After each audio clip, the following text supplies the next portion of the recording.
to Carter Gibson, who's here via Hangout. Hey, Carter. Hey, Carter. Hey, how are you? I'm great. How are you? I'm great. Carter's an LGBT advocate based in San Francisco. So Carter, things are amazing here in New York City. It's a beautiful day. The parade is like so fun. How's San Francisco Pride? How's everything going over there? Oh, it's crazy. We have up on Twin Peaks, the highest point in the city, they put this giant pink triangle up, and everyone marches down Market Street towards the pink triangle on Twin Peaks. I live in the Mission District right now, so there's a lot of excitement about the World Cup going on. There's a lot of excitement about Pride. So there's just a lot of energy here, and it's great.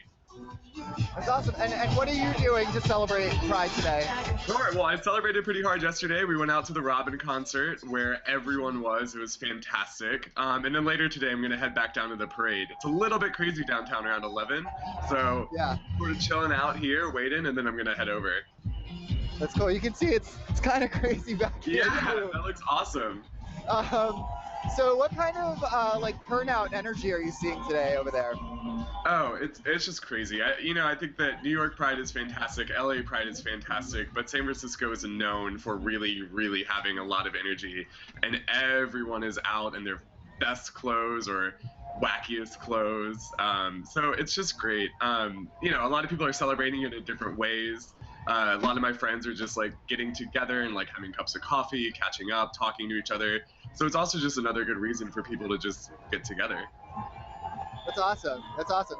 So, Carter, you're the CEO and founder of the crowdfunding nonprofit organization Little Big Fund. Can you tell us about Little Big Fund's role in the gay rights movement and what they've kind of contributed to the community? Sure. So I'm gay, so I obviously like to give back. So Little Big Fund basically uses stories from these awesome nonprofits that just aren't big enough to get their word out.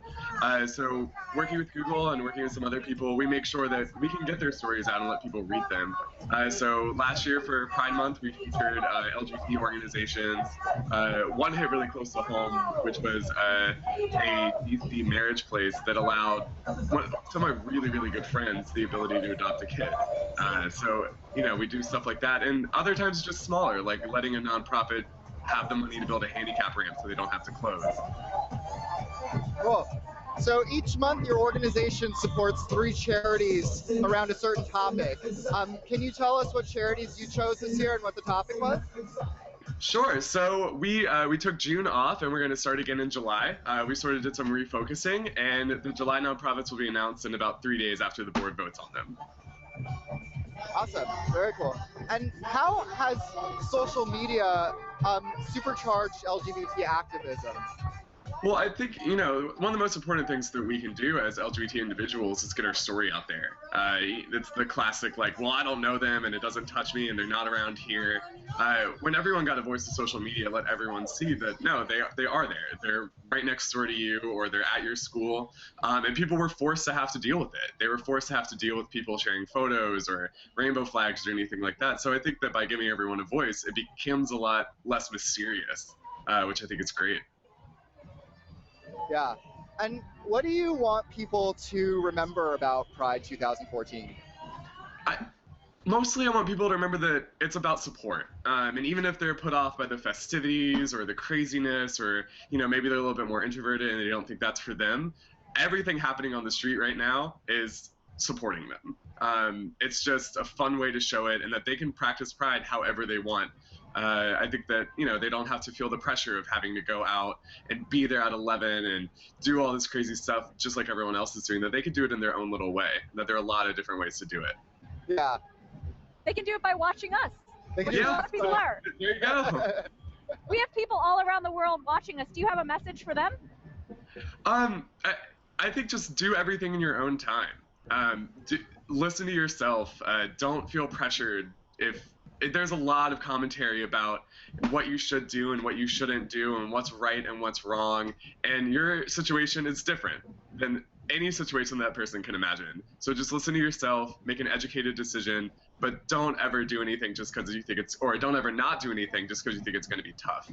The tough is good. And Carter, just one last question. Do you have a one particular thing that you're proud of from the past year? Oh gosh. So That's a tough question. Yeah. yeah. Tough question. I tried to answer it, I couldn't do it. I guess related to Pride, you know, my dad and I have been really, really great friends. We've been getting along really, really well. But I've made an effort over the past year to tell him more about my dating life, to tell him more about like the people I'm seeing, which makes him a little bit uncomfortable. But he's trying to be supportive. So I'm actually just really glad that him and I broke down that barrier a little bit more. I have a boyfriend now who's fantastic. So it's cool to sort of see him grow with that, and I'm very, very happy that we're able to have those conversations. So I think that would be my takeaway from last year that I'm proud of. That was a good answer. Yeah, that's much better than my answer. I'm sure. Thank you so much for joining us, and We're sending our New York Pride love to San Francisco. we're sending our in San Francisco City, right back.